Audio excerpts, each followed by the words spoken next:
Hey everyone, welcome to CLAT point and let's start आज का हमारा द हिंदू न्यूज डिस्कशन। चलिए शुरुआत करते हैं जनवरी 2023 का 30 तारीख का द हिंदू न्यूज डिस्कशन। आज से देखो एक चीज और है, देखो मुझे किसी का मैसेज आया था लास्ट सेशन में कि सर थोड़ा स्पीड जो है तेज हो जाता है और कभी बच्चों का मैसेज आता है कि सर थोड़ा स्लो हो जाता है। तो अभी हम क्या करेंगे ना, थोड़ा सा मुझे भी लगा कि पेस तेज रखता हूं मैं सेशन का, वो थोड़ा सा स्लो कर दूंगा।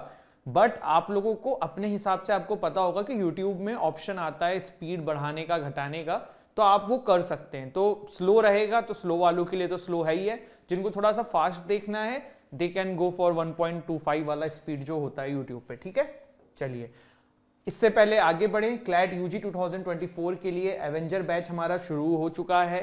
नया बैच अभी 2 दिन पहले ही शुरू हुआ है। आप डिस्क्रिप्शन से डाउनलोड करके हमारी ऐप इनका डेमो क्लास देख सकते हैं। कॉन्टैक्ट नंबर भी है फॉर मोर डिटेल। एनएलसेट के लिए हमारा कॉम्प्रहेंसिव कोर्स शुरू हो चुका है, आप इसकी भी ज़्यादा डिटेल के लिए हमारी एप्लीकेशन को विजिट कर सकते हैं।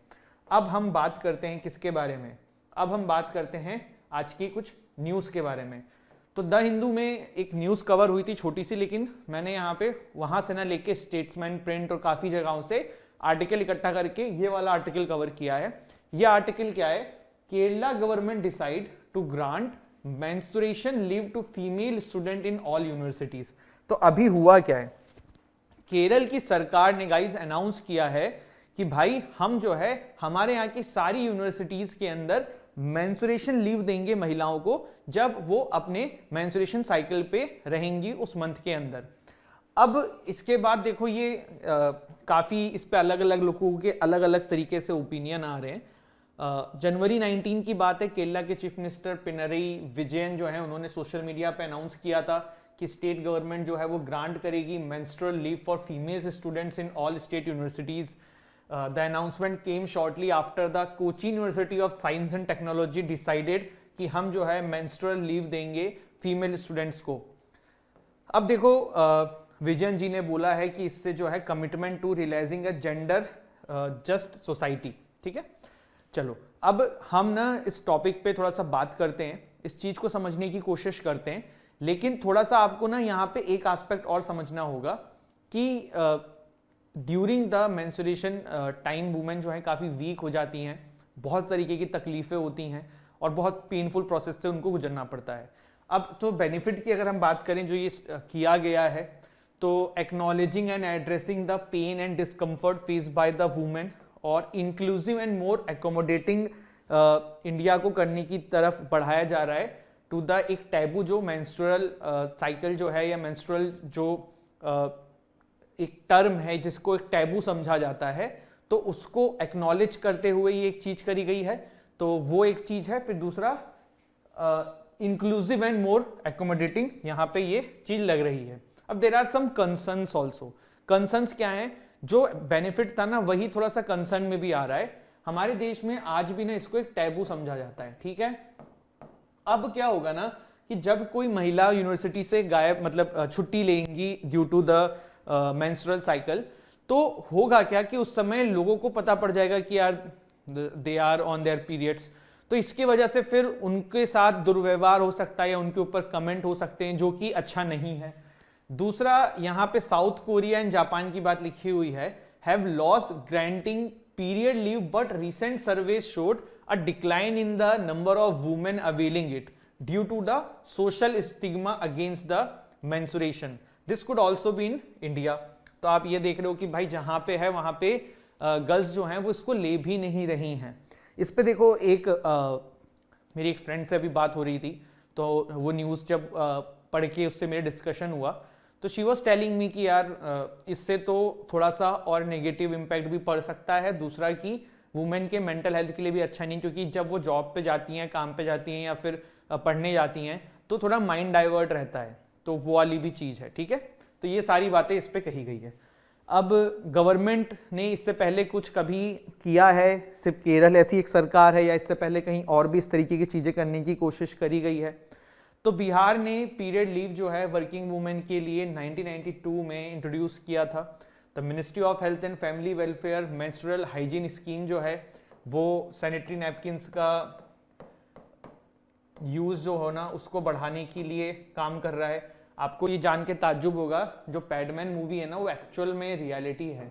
देर आर आज भी हमारे देश में बहुत सारी महिलाएं हैं जो सैनिटरी नैपकिन्स का यूज नहीं कर पाती हैं, दे आर यूजिंग क्लोथ्स या इस तरीके की और भी जो चीजें होती हैं, और ये एक बहुत दुर्भाग्यपूर्ण बात है। However bringing law on menstruation still remains a challenge. अभी और देख लेते हैं थोड़ा सा। इसमें ना एक और आपका है Arunachal Pradesh, if I am not wrong, मैंने लिखा है नहीं लिखा है, हाँ यहाँ पे देखिए ना, अरुणाचल प्रदेश की असेंबली ने डिसाइड किया था कि वो जो है ना एक बिल लेके आएंगे, एक एक्ट बनाएंगे to regulate the menstruation benefit bill के नाम से। लेकिन फिर बाद में इनकी असेंबली के जो लीडर्स थे वो पिछड़ गए। उन्होंने ये कहा कि इस मुद्दे के ऊपर डिस्कशन नहीं किया जा सकता असेंबली में, ये अच्छी चीज नहीं रहेगी डिस्कशन के लिए। तो वहां पे ये प्रॉब्लम देखने को मिली, तो फिर इसलिए इसको विड्रॉ कर लिया गया। तो आप देख सकते हो कि आज भी समाज में इसको टैबू समझा जाता है, और अभी रिसेंटली केरला में ये चीज यहाँ पे हुई है। देखिए आपको पता है कि नाथूराम गोडसे के द्वारा जो है गांधी जी के को गोली चलाकर इनकी हत्या कर दी गई थी। तो एक आर्टिकल निकला हुआ है इंडिया टुडे के ऊपर कि गांधी जी एंड सावरकर का भी आपने बहुत नाम सुना होगा। इन दोनों के जो विचारधाराएं हैं इसमें डिफरेंस क्या है, पहली चीज। दूसरा यहाँ पे ये है कि भाई आज के डेट में क्या कंटेक्स्ट है इसका, ये क्यों ये आर्टिकल यहाँ पे आया था। तो this year 75th anniversary of Mahatma Gandhi ji का असैसिनेशन जनवरी 30, 1948 में करी गई थी। ये कारण इनके पीछे ये बताया गया था कि गांधी जी जो हैं वो मुस्लिम्स के प्रति काफी सॉफ्ट हैं, और इस तरीके की बातें यहाँ पे बोली गई थी। ठीक है, अब गांधी जी की क्या विचारधाराएं थी थोड़ा सा समझने की कोशिश करते हैं, सावरकर की क्या विचारधारा थी समझने की कोशिश करते हैं। तो गांधी जी जो है ना वो अद्वैता वेदांता की बात करते थे। किसकी बात करते थे? अद्वैता वेदांता। ये क्या कहता है? ये कहता है कि भाई सारे रिलीजन एक समान होते हैं। इस तरीके की बात गांधी जी के द्वारा कही जाती थी। गांधी जी ने हिंदुज्म को एज ए फेथ देखा था, और इन्होंने ये भी कहा था कि सबको अहिंसा एंड सत्य की राह पे चलना चाहिए, नॉन वायलेंस की राह पे चलना चाहिए, और मेरे फॉलोअर्स को भी ये अपनाना चाहिए। इन्होंने ये भी कहा कि यार रघुपति राघव राजा राम, और अगली लाइन थी ईश्वर अल्लाह तेरो नाम। मतलब ये बहुत डाइवर्सिटी पे बिलीव करते थे, ये सब रिलीजन को इक्वल मानते थे। ये मानते थे कि भाई जो लड़ाई झगड़े हो रहे हैं अलग अलग रिलीजन के नाम पे, अलग अलग गॉड के नाम पे, ये नहीं होने चाहिए, एवरीवन इज इक्वल, और इस तरीके की बातें इनके द्वारा कही जाती थी, और इस तरीके की विचारधाराएं गांधी जी रखते थे। वहीं पे अगर हम बात करें सावरकर जी की, तो सावरकर जी जो हैं ये थोड़े से कट्टरपंथी विचारधाराओं के आप कह सकते हो। इनका ये मानना था कि भाई क्यों लिबरल रहा जाए मुस्लिम्स के अगेंस्ट में इतना, और हिंदुज्म को ये यूनाइट करने की बात करते थे। ये कहते थे कि सब लोगों को एक साथ मिलकर रहना चाहिए, और इस तरीके की बातें जो हैं वो सावरकर जी की विचारधाराएं रहती थी। ठीक है, इसके बाद और भी इसमें यही सब कहानी लिखी हुई है। गांधी जी ने एक बार ये भी कह दिया था कि I am a Hindu, a Muslim, a Christian, a Parsi, a Jew. अनिंगदवादा जो है ना ये जैन धर्म का एक प्रिंसिपल है। तो गांधी जी इसकी बात करते थे, जिसमें ये कहा जाता था कि भगवान जो है वो हर जगह है, हर चीज में सम्मान करो, और इस तरीके की बातें यहाँ पे कही जाती थी। ठीक है, प्रेजेंट सिनेरियो क्या है? तो देखो राइटर यहाँ पे प्रेजेंट सिनेरियो में ये कहने की कोशिश कर रहे हैं कि भाई आज की डेट में गांधी जी की जो विचारधाराएं थी उनकी सबसे ज़्यादा ज़रूरत है। विश्व के अलग अलग कंट्रीज गांधी जी के जो प्रिंसिपल थे उनको प्रेस करते हैं, बट राइटर का ये कहना है कि भाई इंडिया में भी हालत जो है बहुत अपोजिट चल रही है, कुछ भी लोग बोल रहे हैं, रिलीजियस इंटॉलरेंस बढ़ रहा है, इस तरीके की चीज़ें हैं। तो गांधी जी के प्रिंसिपल को रिवाइव करने की ज़रूरत है हमारे देश में। तो यहाँ पे इस आर्टिकल से ये चीज़ निकल के आ रही थी। इसके बाद देखिए क्या है, इंडिया ने अंडर 19 वुमेन्स क्रिकेट टीम, ये पहली बार अंडर 19 वुमेन्स का वर्ल्ड कप हुआ था, और इसमें जो है ना हमारी इंडिया की जो टीम है वो जीत गई है। तो यही यहाँ पे ये न्यूज़ थी। ठीक है, इसके बाद India's call to modify the Indus Water Treaty. आप भी कहोगे कि सर आपको कैसे पता पड़ जाता है कि न्यूज़ में कौन सा आर्टिकल आने वाला है, आप पहले डिस्कस करा देते हो। देखो इंडस वाटर ट्रीटी आया, हमने ऑलरेडी डिस्कस कर लिया है डिटेल में, वो भी कब कर लिया है? सैटरडे में। तो ये 28 जैन का सेशन है, जिन्होंने नहीं देखा है जाके देख लेना। इसमें पूरा इंडस वाटर ट्रीटी का जो पूरा मसला है ना वो कवर किया गया है। इंडस वाटर ट्रीटी मैंने बताया था आपको, पूरा जो 3 रिवर भारत के पास थी, एक्सक्लूसिव राइट पाकिस्तान के पास थी, बट ऐसा नहीं है कि हम यूज़ नहीं कर सकते हैं, हम हाइड्रो इलेक्ट्रिक पावर प्रोजेक्ट्स बनाने के लिए कर सकते हैं।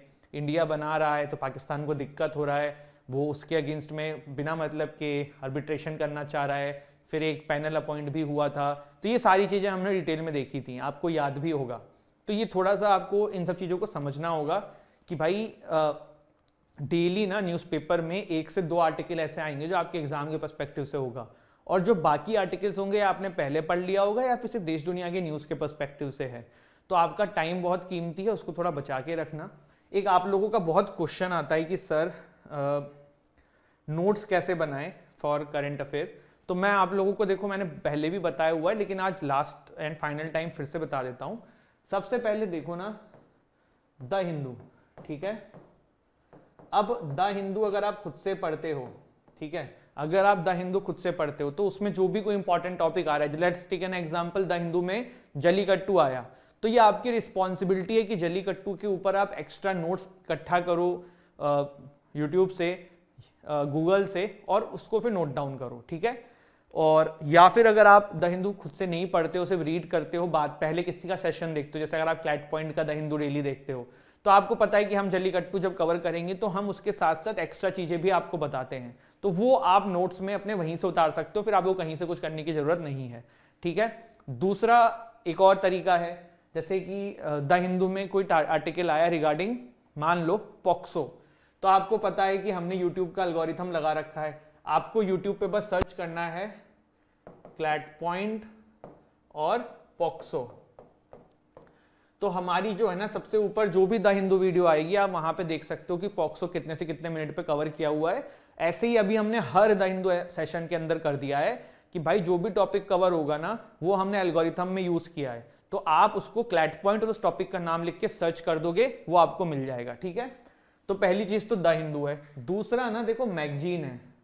अब मैगजीन क्या होता है, जैसे कि अभी आप जनवरी मंथ में हो तो अभी आपको जनवरी मंथ की मैगजीन नहीं मिलेगी, अभी आपको दिसंबर मंथ की कोचिंग्स की मैगजीन्स मिलेंगी, जैसे क्लैट पॉइंट की राइज हैं और फलाना फलाना सबकी होती हैं। आप किसी भी एक मैगजीन को प्रेफर कर सकते हैं। मैं फिर ये बोल रहा हूं, हर मैगजीन में इन दी एंड एवरीथिंग इज कवर्ड, सब कोई सब कुछ लेते हैं, तो आप एक ही मैगजीन करिएगा, 2 मैगजीन्स या 3 मैगजीन के चक्कर में मत फंसिएगा। अगर चीनी चाय में पहले डाल दो या चाय बना के चीनी बाद में डाल दो, बात वही है। तो कहने का मतलब ये कि एक मैगजीन पे फोकस करना। अब जनवरी, जैसे टेक एन एग्जांपल, आपके पास जनवरी मंथ में दिसंबर मंथ की मैगजीन है, तो आप क्या करो, डेली 3-3, 4-4 पेज जो है मैगजीन्स के करते चलो। अब मैगजीन में नोट्स बनाने जरूरी हैं, क्योंकि अगर आप दिसंबर तक से मैगजीन इकट्ठा करने लग जाओगे प्रिंट आउट निकलवा के, तो फिर आप फंस जाओगे। इतने सारे नोट्स कैसे करोगे? या तो फिर ई नोट्स बना लो इनसे, है ना, और या फिर इनको कॉपी में इसमें से शॉर्ट नोट्स क्रिएट करो, जो द हिंदू में कवर है उसको छोड़ दो, जो कुछ एक्स्ट्रा टॉपिक इंपॉर्टेंट लग रहा है वो कवर कर लो, ठीक है। तो ये 2 तरीके हैं। इसके अलावा एक है रिवीजन, बस ये 3 चीज करोगे ना, मॉक टेस्ट और ये सारी चीजें इंक्लूड है इसमें, मतलब मॉक टेस्ट से जो आप नया करंट अफेयर सीख रहे हो वो भी नोट डाल देना, ये करते रहना। तो ये 3 चीजें बेसिक प्रिंसिपल्स हैं आपको इस एग्जाम में अच्छे नंबर दिलाने के लिए करंट अफेयर में। इस तरीके से आप करंट अफेयर की अपनी स्ट्रेटेजी बना सकते हो और प्रिपरेशन कर सकते हो, ठीक है। तो I hope guys you have find this video useful. Don't forget to like our channel, subscribe our channel, and जितना ज़्यादा दोस्तों के साथ अपने शेयर कर सको करना। आप हमारे क्लैट यूजी 2024-2025 के बैचेस में इनरोल कर सकते हैं, एनएलसेट के बैचेस में इनरोल कर सकते हैं। करना क्या है, डिस्क्रिप्शन से आपको हमारी ऐप डाउनलोड करनी है, जिस भी कोर्स में आप इंटरेस्टेड हैं जाइए उसको देखिए एंड एनरोल कर लीजिए, ठीक है। टीम का कॉन्टैक्ट नंबर भी है, आप कॉन्टैक्ट करके भी जानकारी ले सकते हैं। तो this is it, thank you so much, जय हिंद जय भारत। आर्टिकल आया हुआ है, इंडिया सेंड्स नोटिस टू पाक टू अमेंड 1960 इंडस पैक्ट। इस कंटेंट पे, कंटेक्स्ट पे आएंगे। इस कंटेक्स्ट पे जानने से पहले ना हम थोड़ा समझते हैं कि ये इंडस वाटर ट्रीटी है क्या, जिसके ऊपर ये पूरी न्यूज़ आज की डेट में आई हुई है। तो देखो, ये रहा इंडस वाटर ट्रीटी का एक मैप फ्रॉम द न्यूज़पेपर। इसमें आपको काफ़ी चीज़ें क्लियर हो जाएंगी। देखो, ईस्टर्न रिवर्स कौन कौन सी हैं, सतलज, बीज, रावी। तो ये आपकी सतलज हो गई, ये आपकी बीज हो गई, ये आपकी रावी हो गई। तो इंडिया का इसके ऊपर एक्सक्लूसिव राइट है according to the Indus Water Treaty कि इंडिया इसको यूज कर सकता है। वहीं जो वेस्टर्न रिवर है, छेनाब, झेलम और इंडस, इसके ऊपर पाकिस्तान का एक्सक्लूसिव राइट है कि वो इसको अपने पर्पज से यूज कर सकता है। लेकिन ऐसा नहीं है कि इंडिया इन रिवर्स को यूज नहीं कर सकता है। इलेक्ट्रिसिटी, हाइड्रो इलेक्ट्रिक प्रोजेक्ट्स, इन सब के लिए एक्सेप्शंस दिए हुए हैं कि हम इसको यूज कर सकते हैं। देखो पाकिस्तान जो है ना वो लो रिपेरियन स्टेट है। लो रिपेरियन मतलब देखो जो नदियां हैं ये बह के इंडिया से वहां जा रही हैं, तो हो क्या रहा है ना कि हम इसको अपने हिसाब से यूज कर सकते हैं, जैसे हाइड्रो इलेक्ट्रिक प्रोजेक्ट में और इन सब चीजों में, क्योंकि ये पानी हमारे यहाँ से इनके यहाँ पहुंच रहा है। तो ये एक बेसिक चीज थी जो इंडस वाटर ट्रीटी में हुआ था। ये साइन हुई थी सितंबर 1960 में, डेट याद रखिएगा, सितंबर 1960, between India, Pakistan and the representative of world bank, ठीक है, after 8 year of negotiations. Partition के बाद देखो ये सब प्रॉब्लम्स क्रिएट हुई थी कि भाई कौन कितनी नदी यूज करेगा, एक्सेट्रा एक्सेट्रा। तो वहां से फिर आप समझ सकते हो कि इसका पूरा का पूरा मामला इजाद हुआ। अभी देखो इंडस वाटर ट्रीटी में ना काफी सारे विवाद चल रहे हैं, तो वो क्यों चल रहे हैं वो समझने वाली बात होगी अब हमारे लिए, ठीक है। चलिए, तो अभी 2022 का जो दिसंबर मंथ था हमारा, उसमें 118वीं मीटिंग हुई थी इंडस वाटर कमीशन की, परमानेंट इंडस कमीशन जो बनाया गया है, जिसमें भारत की तरफ से एक है, एक पाकिस्तान की तरफ से है, और ये लोग जाके आपस में मीटिंग्स करते हैं, मिलते हैं और डिस्प्यूट्स को रिजॉल्व करने की बातचीत से कोशिश करते हैं, ठीक है। अभी यहाँ पे देखो प्रॉब्लम क्या हो रही है उस पर अपन बात करते हैं, ठीक है, कि ये क्यों ऐसी चीजें हो रही हैं जो इंडस वाटर ट्रीटी अभी इतना न्यूज में है और इसको लेके काफी बवाल हो रहा है। तो देखिए सबसे पहले क्या हुआ, एक किशनगंगा पावर प्रोजेक्ट हमारे यहाँ से लगाया जा रहा है, hydro electric project for creating electricity 330 megawatts का, और रेटल 850 मेगावाट्स का हाइड्रो इलेक्ट्रिक पावर प्लांट जो है, जो कि लोकेटेड है on the tributaries of Jhelum and Chenab. हमने क्या डिस्कस किया था कि इसका एक्सक्लूसिव राइट किसको है, पाकिस्तान को है। लेकिन ऐसा नहीं है कि इंडिया यूज नहीं कर सकता। इंडस वाटर ट्रीटी में ये भी लिखा हुआ है कि आप जो है हाइड्रो इलेक्ट्रिक प्रोजेक्ट्स के लिए, इलेक्ट्रिसिटी क्रिएट करने के लिए आप इनका यूज कर सकते हो। तो ये जो रिवर्स हैं इनके ऊपर हमने ये हाइड्रो इलेक्ट्रिक पावर प्रोजेक्ट्स लगाए थे। लेकिन अब क्या हुआ ना, पाकिस्तान को ये दिक्कत हो रही है। पाकिस्तान ये कह रहा है कि भैया ये आपने प्रोजेक्ट्स लगाए हैं ना, ये सही तरीके से नहीं लगाए हैं, और ये इंडस वाटर ट्रीटी में जो चीजें लिखी हुई हैं इसके अगेंस्ट में है और उसका वायलेशन हो रहा है। जबकि आर्टिकल 3 एंड आपका 6 ऑफ द ट्रीटी जो है वो ये बात कहता है कि India is permitted to construct hydro electric power facilities on these rivers. तो भारत ये बोल रहा है कि भैया हम तो सही हैं, हमारा जो ये आर्टिकल 3 एंड आर्टिकल 7 है ये हमें राइट दे रहा है कि हम हाइड्रो इलेक्ट्रिक पावर फैसिलिटीज यहाँ पे लगा सकते हैं। तो पाकिस्तान कह रहा है कि आपने जो है इसको बनाया सही तरीके से नहीं है। फिर क्या हो रहा है, फिर देखो ये हो रहा है कि पाकिस्तान जो है ना वो वर्ल्ड बैंक से ये बोल रहा है कि कोर्ट ऑफ आर्बिट्रेशन अपॉइंट कर दो और वहां पे सेटिंग, मतलब इसके लिए सेट कर दो, वो मैटर देखे कि यार ये क्या चीज थी। ये मैं आपको पुरानी बात बता रहा हूं, पाकिस्तान ये डिमांड कर रहा था कि कोर्ट ऑफ आर्बिट्रेशन क्रिएट कर दो, यहां पे आप देख सकते हो, ठीक है। तो पाकिस्तान की वर्ल्ड बैंक से ये डिमांड थी। भारत की डिमांड ये थी वर्ल्ड बैंक से कि भाई कोर्ट ऑफ आर्बिट्रेशन की क्या जरूरत है, आप एक न्यूट्रल एक्सपर्ट कर दो जो ना पाकिस्तान का हो ना वो इंडिया का हो, और उससे आपको चीजें क्रिएट हो जाएं कि भाई न्यूट्रल एक्सपर्ट में चाहे वो डिसाइड करे कि ये इंडिया की तरफ जाएगा कि ये पाकिस्तान की तरफ जाएगा। तो यहाँ पे आपने ये जाना। इसके बाद देखिए डिसएग्रीमेंट भी दोनों के बीच में कंटिन्यू है, क्योंकि जब ये बात इंडिया ने ये डिमांड करी, पाकिस्तान ने अपनी अलग डिमांड करी, तो इसको लेके प्रॉब्लम क्रिएट हो। तो फिर हुआ क्या कि यार ये जो डिस्प्यूट है ना ये चलता रहा कि भाई इंडिया कह रहा था हमें न्यूट्रल एक्सपर्ट चाहिए, पाकिस्तान कह रहा था कोर्ट ऑफ आर्बिट्रेशन अपॉइंट कर दो। फिर फाइनली क्या हुआ, वर्ल्ड बैंक ने दोनों कंट्रीज की बात रखते हुए कोर्ट ऑफ आर्बिट्रेशन के एक्सपर्ट को भी इंक्लूड किया और एक न्यूट्रल एक्सपर्ट को भी इंक्लूड किया। वर्ल्ड बैंक ने क्या किया, न्यूट्रल एक्सपर्ट को भी इंक्लूड किया एंड आपका जो कोर्ट ऑफ आर्बिट्रेशन है उनके मेंबर्स को भी इस पैनल में इंक्लूड किया, और फिर ये कहा कि अब आप लोग डिसाइड करिए कि होना क्या है क्या नहीं होना है, ठीक है। तो ये वाली चीजें थी। अब बात यहीं पे नहीं थमी, वो सारी चीजें चलती रही। रिसेंटली जो है ना पाकिस्तान ने Pakal Dul and lower Kalnai hydro power plants जो हैं मरसुदार रिवर के ऊपर, जो कि चेनाब की ट्रिब्यूटरी है, तो अब पाकिस्तान को यहां भी दिक्कत होने लगी। पाकिस्तान ने अब इस पे भी ऑब्जेक्शन उठा दिया कि भाई ये भी गलत तरीके से बना है, और ये धीरे धीरे मतलब आप समझ रहे हो कि क्या करने की कोशिश कर रहे हैं, ये सारी चीजों में ऑब्जेक्शन क्रिएट कर रहे हैं कि हमें इससे भी दिक्कत है, हमें इससे भी दिक्कत है। यही नहीं, फिर भारत ने भी बोला कि यार पाकिस्तान ने जो है फजली का ड्रेन जो है इसको ब्लॉक कर दिया है। फजली का ड्रेन मतलब यहाँ पे ब्लॉक का मतलब क्या होता है, देखो यहाँ पे इन्होंने ब्लॉक कर दिया पानी, तो पानी अगर यहाँ से ब्लॉक कर दिया गया तो पानी इस एरिया में पूरा इकट्ठा हो जाएगा, तो जो यहाँ पे खेती बाड़ी होगी वो समस्या में आ जाएगी, फ्लड के चांसेस हैं। तो पाकिस्तान ये हरकतें करता रहता है, तो भारत ने भी बोला कि भाई पाकिस्तान जो है ये फजलिका वाला जो ड्रेन है इसको ब्लॉक करके बैठा हुआ है। तो ये पूरा मसला जो है ना ये चला आ रहा है, और इंडस वाटर ट्रीटी में ये चीज़ें चलती रहती हैं, ठीक है। अब इंडस वाटर ट्रीटी में कुछ चीज़ें आपको जो फैक्ट्स ध्यान रखने हैं, वो कब हुई थी, डेट याद रख लेना, कौन सी रिवर किसको मिली हुई है ये भी ध्यान रखना। ऐसा नहीं है कि इंडिया इसको यूज़ नहीं कर सकता है, हाइड्रो इलेक्ट्रिक पावर प्रोजेक्ट और बहुत सारी इसमें एक्सेप्शंस दिए हुए हैं जिसके लिए हम इसको यूज़ कर सकते हैं, ठीक है। अब अभी क्या न्यूज़ है, तो इस्लामाबाद ने अप्रोच किया है कोर्ट ऑफ आर्बिट्रेशन को कि हमें जो है ना 2 हाइड्रो पावर जो प्रोजेक्ट हैं जम्मू एंड कश्मीर के, इस पे भी अब ऑब्जेक्शन है, मतलब ये थमने का नाम नहीं ले रहे हैं। अब सिर्फ यही नहीं है, भारत ने बोला कि भाई ये आपका इंडस वाटर ट्रीटी जो है ना इसका वायलेशन कर रहे हो, आप यूनिलेटरल डिसाइड करके कोर्ट ऑफ आर्बिट्रेशन कैसे जा सकते हो, दोनों को मिलकर डिसाइड करना है ना कि सॉल्यूशन कैसे निकलेगा, तो वो वाली चीज़ है। तो इंडिया ने नोटिस सेंड किया है पाकिस्तान को टू अमेंड 1960 इंडस पैक्ट, यहाँ पे हमने ये देखा, ठीक है।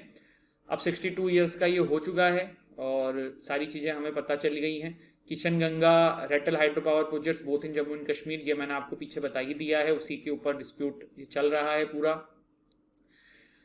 बस। और तो इसमें कुछ खास चीज़ें यहाँ पे हमारे एग्जाम के पर्सपेक्टिव से है नहीं, ठीक है। चलिए बढ़ते हैं आगे, आगे की न्यूज़ देखते हैं।